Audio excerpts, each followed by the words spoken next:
We had 4 guys on the report today. Shaq Barrett was DNP with a hip.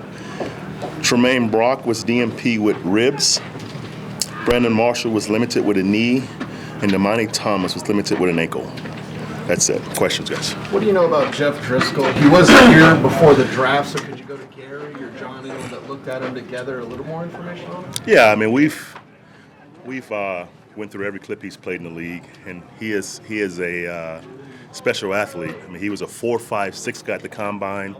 He's been clocked this year at 21 miles per hour in an actual game. Even when Andy was healthy, he was getting reps as a wildcat type of quarterback. So, but that being said, you watch him throw the football. I mean, he's pretty accurate. So he's an NFL quarterback, and we can't sleep on him. Obviously, having a rush plan for a guy like that's going to be critical, and just playing good defense. We're not going to discount this guy's ability. I mean, he was a big-time guy in high school and college, and he's getting his turn to play. It's been numerous guys who've played for the first time that's proven their worth. So we're looking forward to the challenge, and he's a real guy. Do you expect their offense to change drastically? I think you always change some when you're playing with your backup quarterback, but they have the same weapons with Joe Mixon, who's a special back, Gio Bernard, who's a special back. Obviously, AJ's going to be healthy this week. Boyd's having a good year, so they've got 4 or 5 skill guys that we have to take care of. So I don't see it changing an awful lot, but with a young guy making his first start, it's got to change some. But he have weapons around him to use, so we'll see how that works. You certainly the importance of getting a lead and how it sets up your defense. Yeah. Does that take on a little more importance this week with a backup quarterback of your offense? Give them Yeah, I'm hoping we can get a lead, Troy. I mean, it's been obviously tight game for the last couple of months. We had one game where we got off to a great start, but I think our focus this week has to be to play better defense, to give our offense more chances. Our offense is playing good football the last 3 weeks. They need more chances. We got to be better on third downs, on defense, and not give up big plays so we can get our offense back on the field to get more chance to score more points for us. So that's our focus, is just to play better football all the way around this week. Aren't they a different team with A.J. Green? Are they different? Yeah. Absolutely they are. I mean, he's a great player. I mean, he's no different than Antonio Brown.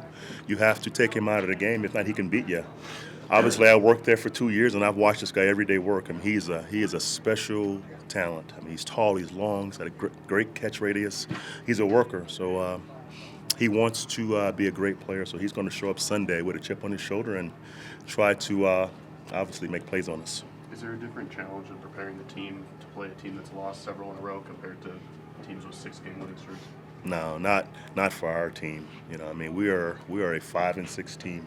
We're trying to prove who we want to be. So I mean, it's no different than playing Houston or playing the Chargers or playing Pittsburgh last week. We're still trying to prove that we can win games in this league. We're 5-6. We've done nothing up to this point. Our goal is to win one game and get even. 6-6 is a better record than 5-7. So we want to get there first and then move on from that game. What did you gain from working with Marvin that applied to becoming a better head coach? Yeah, I think Marvin's done a great job.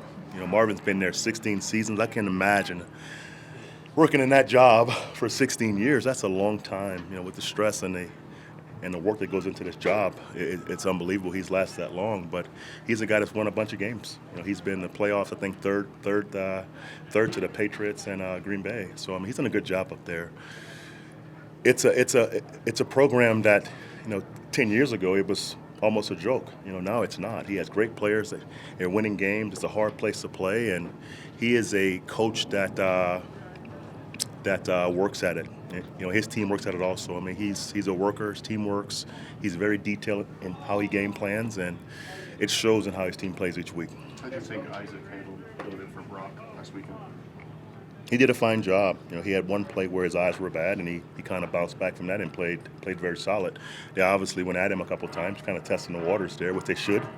But he responded and played with confidence. With a week of practice, he will play solid football for us. So we'll see where Brock is as the week progresses. But if Isaac's playing, I'm very comfortable. When you were with Miami, you went on a run. They started 1-4. Yeah. That was 2016. And Yeah. then won 9 out of 10. What's the key to going on a run? I think the key is taking the ball away. and not giving the ball away. And doing that run, and we were top 5 in takeaways, and I think top 5 in and not giving the ball away. And once you're going to run like that, it just you can feel it.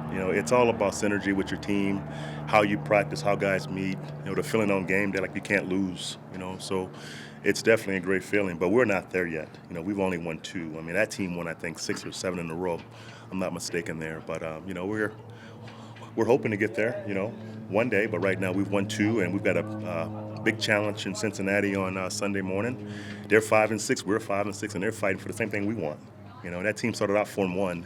They beat the Colts, who's in the race. They beat Baltimore, who's in the race, and they beat Miami, who's in the race. So they've beat some good teams, and so it's going to be a challenge, for us to beat this team. You talk a lot about takeaways, but obviously Case has been really effective not turning over. It has been, yeah. Has something changed there?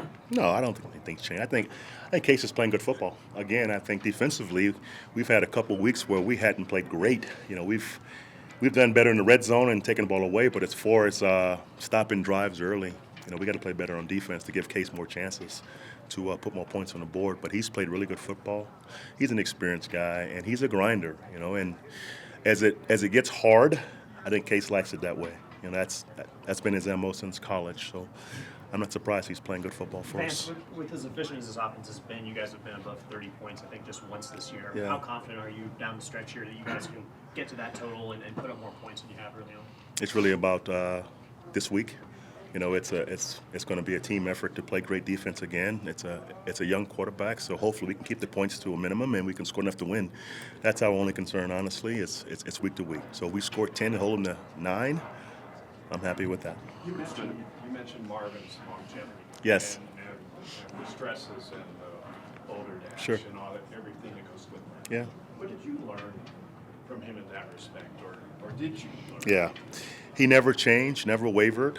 Even in hard times. My first year with Marvin, we were having an okay year. We had to win 3 road games in a row to make the playoffs that year. We won 10 games, but he never changed his message. He never wavered as far as what it took to win games with his staff. He was the same guy every day. So the work environment didn't change. It was obviously a competitive, urgent environment. But as we flipped it, or we had a couple bad weeks, it's the same message. So he stuck with it. He kind of ignored the noise. Right. And, he didn't react to the outside noise. He never does. And it's unbelievable. Absolutely, he hears it. But, for 16 years, he's totally ignores it. He ignores it. He works. His staff works. His players work. And he is steady as they come. Is that learned behavior by a head coach, or is that natural personnel? I think some of it's learned. Some of it's your personality. But, he is as even as I've ever seen a head coach be, doing good times and bad. And his team reacts that way. What do you think it's going to mean for Delwitz to head back there this weekend? He's going to be excited. He played really well last year against the Bengals. So obviously he played most of his career there. He wants to go back there and win. So I'm assuming he's going to hopefully play good again for us. Your best 2 weeks of pass protection have been with 2 tackles playing guard. Is the trick just big, talented bodies up there so they can't get a push? Well, I think Billy's played really well, and so has Eli. I think when you put tackles inside, it feels like they're in the phone booth. You go from playing, in all that space until, in between 2 guys. So it definitely makes a difference. It's like a corner going to safety. So you're right. It makes a difference for those guys. So, yes, we've played good in the past pro. Eli's played really well, and so has Billy. But can you see that becoming a trend? Because you said it's like in a phone booth. Well, I don't know. I don't know if you have the luxury of doing that. Who has 4 or 5 tackles on their team? You can certainly draft that way, but I'm not sure. I think a guy who's a better pass pro sometimes is a lesser of a run blocker. So it's a fine line. It's a fine line. Part of you that says, "Man, I wish we discovered this combination a little earlier." Nope. I wouldn't take back that one thing our team's gone through the last month and a half. I wouldn't, because we wouldn't be where we are now as far as the resilience and the grit that we play with. So I wouldn't change it. That one thing from our season. Last one, Ryan. Follow up on Pekka. Marvin has said how respected he was in that locker room. What are some of those qualities that he's carried into this? Yeah, he's a great teammate. And in Cincy, we had a tough locker room, and he was the calming voice in that locker room.